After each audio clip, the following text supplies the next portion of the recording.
The ratio of sugar to water in solution A is 1:4 and the ratio of salt to water in solution B is 1:6. एक sugar to water solution है solution ए, उसमें ratio 1:4 है, यानी कि 1 part sugar है 4 part water है। उसके बाद एक सॉल्यूशन बी है, उसमें ratio of salt to water 1:26 है, यानी 1 पार्ट सॉल्ट है 26 पार्ट वाटर है। To make an ORS solution A and B are mixed in 2:3। एक ORS सॉल्यूशन बनाने के लिए ए और बी को 2:3 में मिक्स कर दिया। Find the ratio of sugar to salt in ORS। तो ORS में शुगर टू सॉल्ट का क्या रेशो होगा वो हमें फाइंड करना है। ये हैं इस क्वेश्चन के ऑप्शंस। क्वेश्चन में दे रखा है कि सॉल्यूशन ए में शुगर और वाटर का रेशो 1:4 है। At the ratio B x। So quantity of A अगर हम फाइंड करें, शुगर की सॉल्यूशन ए में x होगी और वाटर की 4x होगी। उसके बाद ये गिवन है कि जो सॉल्यूशन बी है वहाँ पर सॉल्ट एंड वाटर का रेशो 1:26 है। So let the ratio be y। तो अगर हम क्वांटिटी ऑफ बी फाइंड करें तो सॉल्ट के लिए y और वाटर के लिए 26y, यानी कि सॉल्यूशन बी में y सॉल्ट है और 26y वाटर है। उसके बाद ये गिवन है कि दोनों सॉल्यूशंस को 2:3 में मिक्स किया गया और मिक्स करने के बाद हमें रेशो निकालना है कि ORS सॉल्यूशन में शुगर टू सॉल्ट का क्या रेशो होगा। टोटल शुगर कंटेंट है x और सॉल्यूशन A में वाटर है 4x। टोटल सॉल्ट है y और सॉल्यूशन B में वाटर है 26y।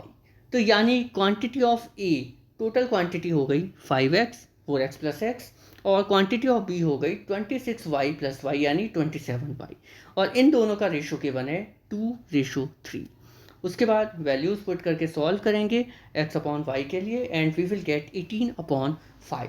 So the answer for this question is 18:5। Next question, sum of ages of b and j is 80। b और j की ages का sum 80 है and sum of ages of b and k is 56। b और k की ages का sum 56 है। k is equal to j upon 2। Then what will be the sum of ages of b, j and k after 6 years। यानी इन तीनों conditions को solve करना है और पता लगाना है कि 6 साल बाद b, j और k की एजेस क्या होंगी। ये हैं इस क्वेश्चन के ऑप्शंस। सबसे पहले तीनों सिचुएशंस को लिखेंगे। b प्लस जे 80 है, b प्लस के 56 है और k की वैल्यू j अपॉन 2 है। अब k अगर j अपॉन 2 है तो यहाँ से हमें पता चला कि j is equal to 2k है।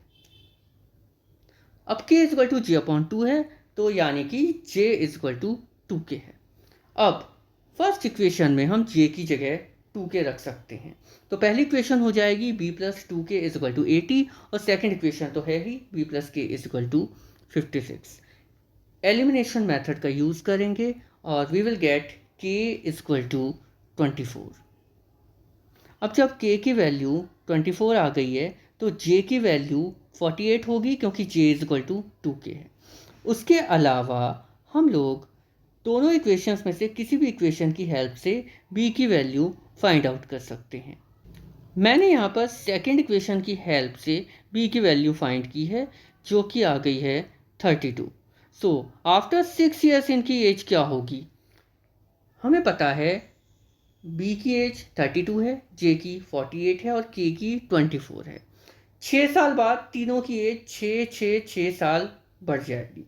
सो the answer will be 32 plus 24 plus 48 plus 18 is equal to 122 years